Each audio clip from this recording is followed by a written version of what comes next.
Hi, avid criers. This is Crying in the Cinema. I'm Sam. I'm Keshia. And today's episode, we're going to talk about these two relatively new films together that came out this year, and Queer came out last year. So, Sam, what do you think the theme is for this episode? The theme of this episode is about connecting with a partner and the idea of whether we need another person in order to become whole, whether that's in a spiritual or mental sense, or in weirdly a physical sense as well. And these two films explore that in very different ways. One is kind of a romantic drama. One of them is a horror. Yeah, but I think for me personally, both are horror films, just saying. What? Yeah, that's Really? my hot take. Both are as scary as it is, really. I don't know why they put romance on Letterboxd. Well, that's an interesting take. I'm sure we'll dig into that later. But before we go into that, we also want to talk about what we've been seeing in the cinema. We went to see The Long Walk. Yes, Stephen King. I was very, very excited when I saw the trailer. For those who aren't familiar with the premise, it's set in a dystopian alternate version of the US. I mean, it could be any year. I mean, it's not specified. The book that it's based on, the novel, was written and published in 1979. So you do get that kind of vibe, kind of a 70s. The few cultural references that are made in the film are some of aligned to the diction. 70s. Yeah. But so it's set in this dystopia and there's this Hunger Games style ritual every year where they take one man from each state in the US and get them to participate in this endurance test of walking at 3 miles an hour as far as they can until there's only one left, because it's a hugely strenuous thing to do, and obviously bits by bits they die off or get tired, and if they get tired they get unceremoniously executed. Yeah, I don't think that much of it, that is much of a spoiler, because I think they kind of showed it already on the trailer. Yeah. So we knew what what we expect. We really expected that to happen. But I think for a quote unquote journey film, a road movie. The most depressing road movie ever. It was so good. I wasn't bored at all, and it's just like the cinematography's amazing. All the actors are believable. There's David Johnson. He's our beloved actor. We watch him on Industry as well, the TV show. And the rom-com at Rye Lane too. Yeah, I need to watch that soon.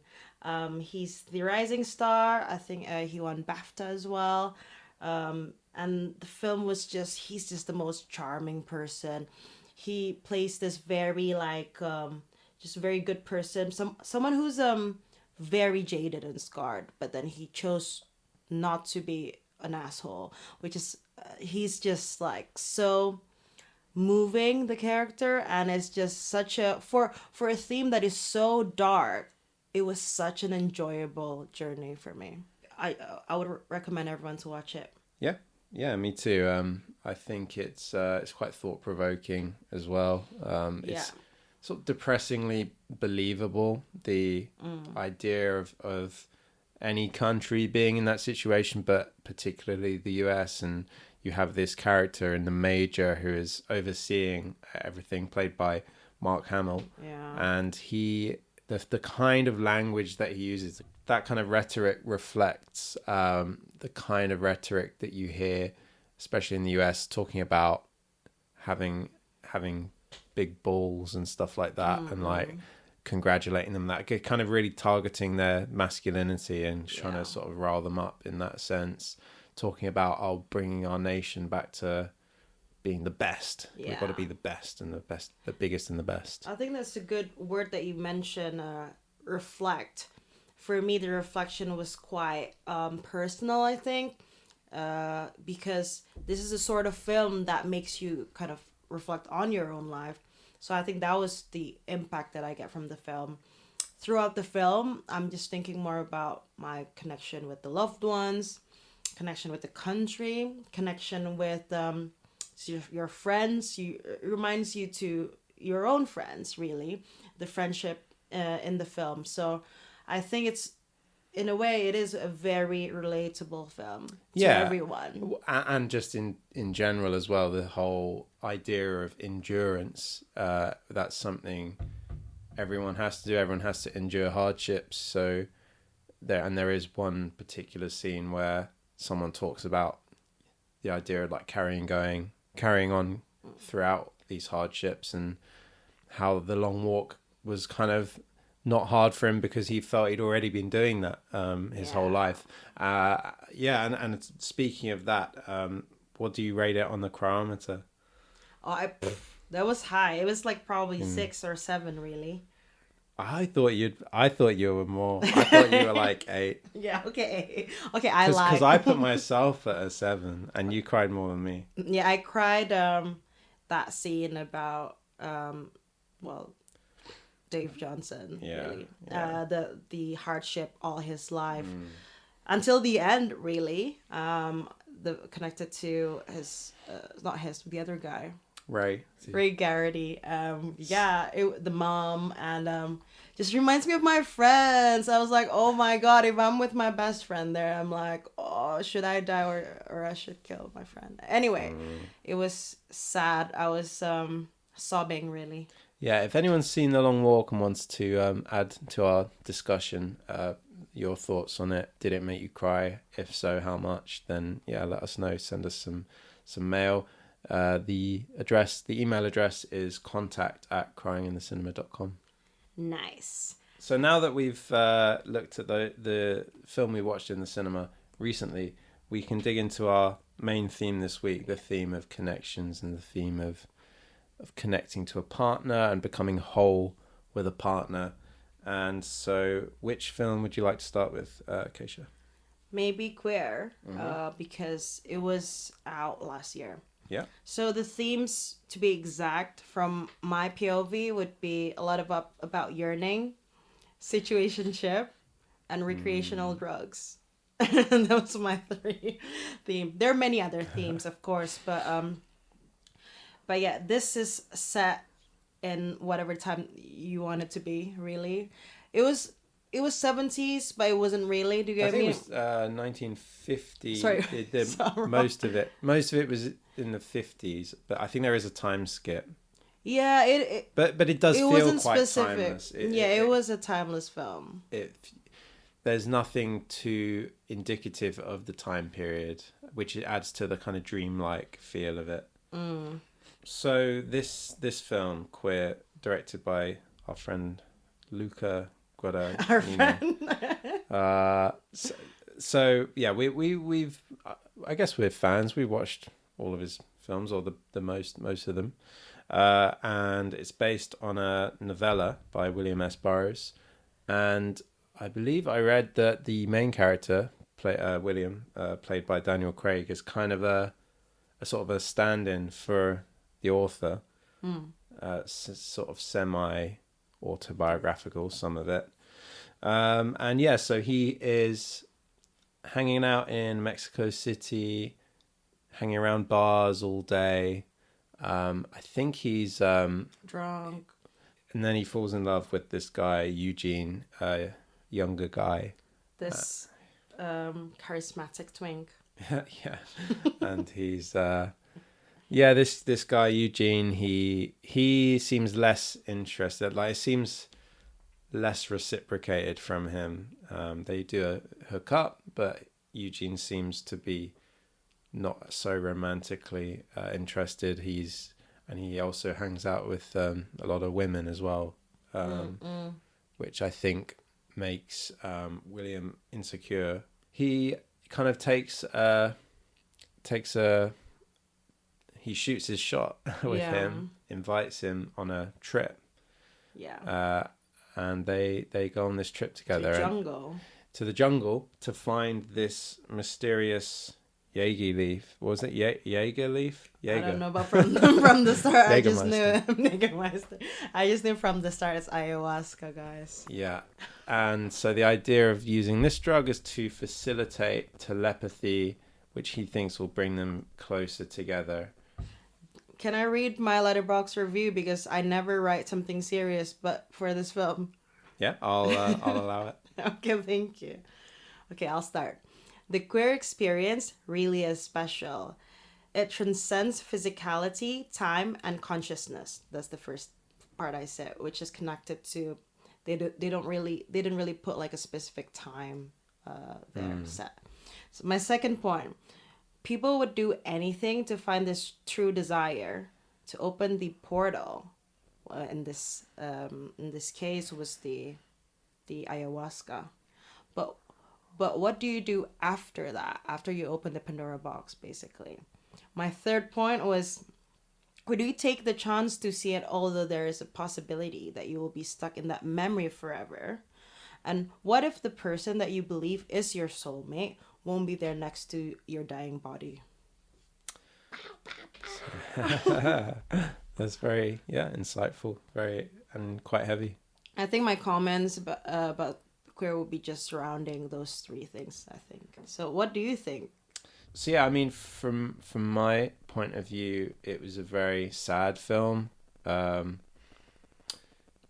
The unrequited love thing, and it feels like although they are so close to each other, they can't quite fully connect. There's a great quote in the film that stuck with me, which was, the characters keep saying, "I'm not queer, I'm disembodied." And I was finding it hard to fully understand what it meant. It sounds quite sad. It sounds like they feel hollow.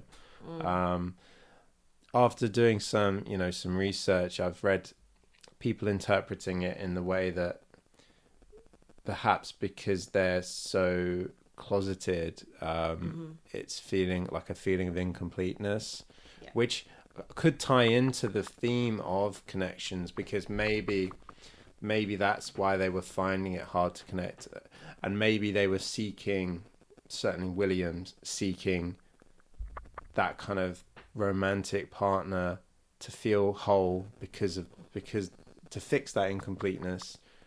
Although it seems like a failed premise, really. It seems like just finding a partner won't do that. Yeah, note that William Lee, he's older than Eugene, so you can still feel that Eugene is experimenting a lot, really open to different... their goals are different, Yeah.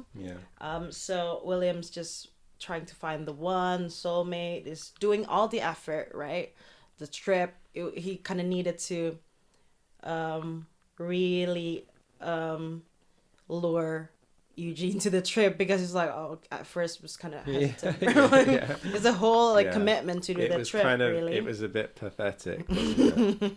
At times. But I think disembodies is such a great word. And then you can see the scene that was just so like, what a strong like scene when they were high on ayahuasca, and they can feel that their bodies melted to each other, which is just amazing. I think the idea of not living in the right body, and you mentioned this whole thing about the queer community, queer people feeling, especially closeted one, feeling that they're not in the right body or place. It's just all like coming together once you watch the film. Yeah, that was a beautiful sequence, and it's funny contrast to the other film we're looking at, where the bodies melding together is very literal. Here it's used as a kind of a vision and a metaphor, and I think it's very dreamlike already, the film, even before this kind of drug-fueled sequence. And I think that's something I like about Lucas films in particular. They have this perfect kind of stillness, and it's rich with magical colours. Yeah. It all seems kind of, visually speaking, like kind of too perfect and kind of isolated as well.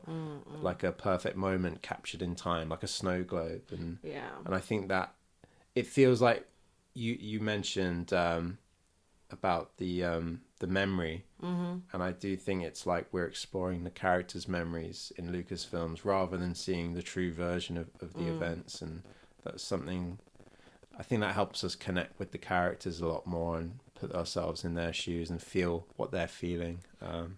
Yeah, I think Lucasfilm is good if you want to watch something a bit more art house, but you can't really watch films that are too slow, but kind of slow, slow enough, but then you can easily enjoy. It's more accessible. Yeah, it has a plot still. Yes, and that makes Luke very famous now.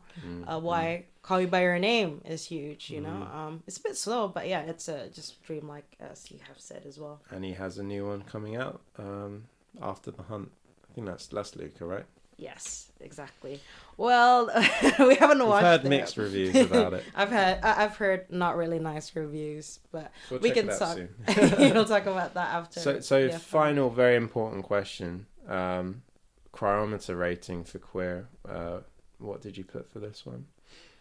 5, I think. Light sobbing. Yeah. Me too. It was so, but we sobbed in different places. For me, every time I see a very powerful scene, like the melting to each other's body, that just gave me so much emotions. Because of the very deep meaning and connection. So that was my trigger, I think. Right. Whilst I was never really scared about dying alone. Well, yeah, which is where I cried when he's dying on his own, feeling lonely and full of regrets, and I think that kind of touched me, and I think I mentioned in the very first episode of this podcast that is kind of my trigger, and I think this was the film that really solidified that for me and made me conscious about that, self-conscious about it. But you have me now. Yeah. But yeah, now I won't die alone, so it's all fine. And I should stop crying. Do you have anything else on Queer, or would you like to move on? I'm good. We can move on to the other film. So yeah, the other film is Together, 2025, directed by Michael Shanks. And so this one is about a young couple, present day, Washington State. So there were some kind of Twilight vibes. It's like Twilight. I mentioned that from the first scene. Yes, yeah, because the trees look like... Apparently it was shot in Australia, though. No, so interesting. But I don't know, maybe the establishing shots or something. Nice. Also, they mention imprinting. Oh, yeah, you're right. Anyways, we have Tim, played by Dave Franco, Millie, played by Alison Brie. In the film, Millie said to her colleague that Tim is her boy partner. Yeah, because they're not married and they've been together a long time. Which, nothing wrong with that on paper, but she clearly does want to be married, so it is a problem in this scenario. And she proposes to him in the beginning, but it doesn't go down well. He doesn't seem ready to commit.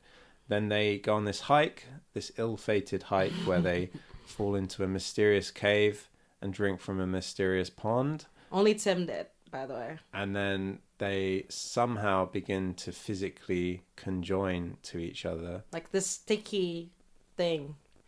Which is terrifying. Yeah. So, yeah, what did you make of Together? Yeah, so what I think about it, it's like emotionally claustrophobic for me. Because one is in a cave, and then secondly, that I, in my imagination, just being conjoined with someone is a bit claustrophobic to me. This is quite like it's funny that on Queer, when they're like melted to each other, that was so romantic to me, but then here it's just more horror to me. Okay. So basically, Tim and Millie, they're both are kind of opposite. Millie, as you have mentioned, wants to get married. She wants stability. She's longing for a bit more of a traditional relationship in a way, and ended up wanting a quiet life. And then there was a quote before from Millie's brother saying that, I thought my sister's gonna be cool after being with you, but she's just the same, whatever, like that. Well, it was what he said, that she made him lame. Oh, I made him like lame. he Yeah, insinuated that. So Tim, he's a band boy, and he's a bit confused. He still has that dream to be famous in a band. He's deliberating a lot of things inside of his mind, whilst Millie is just can't really like wait anymore. She doesn't have the patience for it. So anyway, this film has been mentioned a lot about codependence. I think if you want to choose the lane of like obvious personalities, yes, because it seems like them as a couple is like a very you just like fit the puzzle because they're exact opposite. But of course we can always see the film in a very different way, and I'm sure you did. Yeah. Well, yeah, I think it's like a kaleidoscope kind of thing where you see, I think different people will see it in different ways. And I think, yeah, I mean, when I first saw the trailer for it, I really assumed, yeah, okay, this is going to be very critical of codependency and that kind of thing. Watching the film actually was a different experience, where I felt, rather than, I mean, they hint at that at one point, but then one of the characters says that he sees it as completing each other. Mm-hmm. And I think that the journey that the film takes us on pushes us more in that direction, or from my perspective, seemed to me more about committing to each other, and that the problems from being conjoined in this kind of magical curse all arising from one or both of them resisting it, whereas if they didn't resist it and actually leaned into it, everything would turn out okay. But obviously that is very subjective, and I don't know if I should really spoil the ending of the film, but the ending can be seen as, that's okay, or that's not okay. Okay. Yeah, we talked a bit about it before the pod, because for me, what's the point of showing this very obvious opposite on the film when it meant nothing? Because it felt a bit like Tim's been confused the whole time. Should they get married? He basically didn't say anything to her when Millie was asking to get married and everything like that. So it felt kind of like just he was surrendering when they're being put in position. There's like, you can go to the dark side. He's kind of like, well, I do love you, and if we decide this, then everything's gonna be okay and not horrible. So, I just felt, from my point of view, it's still a bit toxic. I guess it was a very sudden change of heart he seemed to have. Just the whole time he wasn't like that, and they weren't even having sex. I just don't know. There's a lot of, I just felt there's a lot of unfinished business before you decide to be conjoined with someone for the rest of your life. That's all. Yeah. I think that's a good point. But what chronometer score would you give this? It was like 0. Yeah. Indifference. I thought I was gonna cry out of like just fear. So yeah, I expected it to be quite funny because Alison Brie and Dave Franco, they're both comedy actors, really. But yeah, it wasn't as scary as I thought. And you also mentioned they didn't show the gory. There are some scenes that set up some potentially very gory things, and they kind of happen off screen. A lot of it, they kind of skip over it, which feels pointless for a horror film. Like, I think they could have showed more, and it could have been fun. Like it could, they played some comedy beats during some of the lead up to these moments, and they could have continued that throughout the sequence to kind of stop it from being too horrible. It feels a bit like not enough for me. Like, if you want to make more comedy, make more comedy. If you want to make it gorier, then gory, just a bit like patchy. I agree. Yeah, although, yeah, so ultimately, I mean, I did love it though. I gave it 4 on the chronometer, a singular tear, because I did find a tear forming when What? Oh yeah, you did. Yeah. it's during a scene where they kind of reconcile some of their differences, and I found it very moving. You're such a romantic. So basically, this is my letterbox review, and we have so much opinion on this film because we just watched it like last night. Anyway, watching with my partner, one of us was staring and one of us was disgusted. One of us is more romantic, and that's Sam. I mean, there was also the thing about she says that she was insecure about her music taste when she found out he was like this like music expert, and she had mentioned she likes Spice Girls, but then he bought her Spice Girls on vinyl for like their second date, and I thought that was very sweet. And so there were these little moments throughout that made me think, oh, you know, but you also there is mentioned something in that this couple. But it was before, it was that early was on earlier. Yeah, that was earlier. He wasn't continuously. Oh yeah, because that's when her friend Kath, her friend Kath, who just said that, yeah, that was 10 years ago, basically. And that was the one thing she could think of. So yeah, I mean, definitely something had gone wrong. But you know, for me, I felt that it was a positive, happy ending. But we could have a sequel. I mean, it wasn't happy ending for me. I don't want to spoil much, but it looked very scary, and I will never want that to happen to me. I want too much freedom, personality, and that's all. But would you be interested in it? Because there's loose ends. The sequel, like, there's loose ends. Well, talking about the sequel, by the way, because you mentioned we should do Multiverse of Sadness, aka crossover. This is a sequel. I'm writing a sequel that is a crossover with queer. Nice. Is it called Together with a number 2? No, I actually didn't do it. I didn't put a title. All right, hit me then. What's your sequel to Together and Queer? So please pause and not continue this video if you don't want me to spoil the end of Together. I'll give you 3 seconds. 3. You've been warned. You've been warned. All right.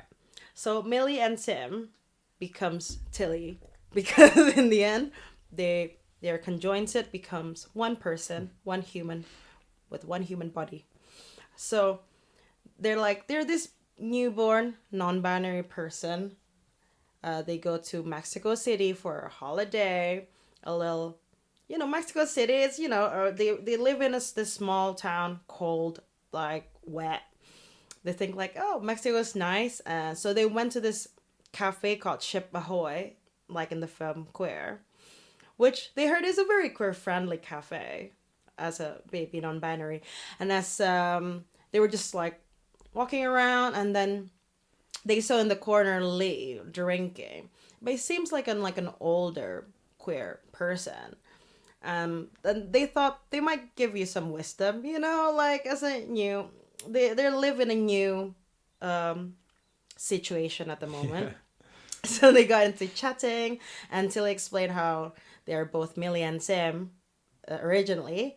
Due to a supernatural experience, they became one, which obviously they're just drinking the whole night. So they really got into the detail to Lee, William. Sorry, I say Lee and William because he was being called Lee as well. William Lee is his full name. Yeah, he's being called Lee a lot in the film, by the way. And then Lee, who is in that time has been in a situationship with Eugene, was intrigued with this story, right? He already had it in his head, actually ayahuasca is cool, but this is actually crazier. He has nothing to lose. He's an older queer man.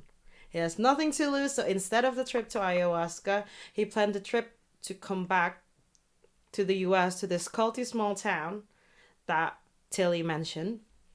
And finally, he brought Eugene there. So, and because they already packed for a jungle, he was like, maybe a cave wouldn't hurt. And that's when their relationship is being tested. Lee is being like, oh, it's okay, just some sticky thing. And then they had to come back to their hotel. Actually, motel, a small motel. It's a very small place. And then they start sticking each other. There's no way they're trying to be away from each other, really. And it was raining all the time in the town. And then in the end, Eugene was sold, and you can choose the ending, but you get my multiverse idea. That's cool. Yeah, no, that's a really good one. It could be a good one like Tilly, it could be not Eugene. So here's the thing, for me, it seems like Eugene will fight back, but I think Eugene is smart enough to listen. So you think it will be different to the ending of Queer, because in this one, Eugene actually sticks around. Yeah, I hope so. That's kind of my hope. Nice. Yeah. Well, my one is, we kind of had a similar premise, actually. No. But in my one, so yeah, William finds out about this magical pond in Washington. In my version, he found out from his friend Joe, played by Jason Schwartzman, who was in the film. So he hears these rumors of the magic bonding pond or bondage pond, and then he goes to Washington. But at first he can't find Eugene. He however goes hiking, finds the bells waymarking the hiking route, follows them, and finds this beautiful chapel, which is in this time intact still. And he meets this creepy cult, and they're led by this guy who says he asks him if he knows Eugene, and he reveals, oh, I'm Eugene's brother. And he's like, oh, that makes sense, you kind of look like him a little bit. But he says Eugene died, so William is very sad, he's devastated.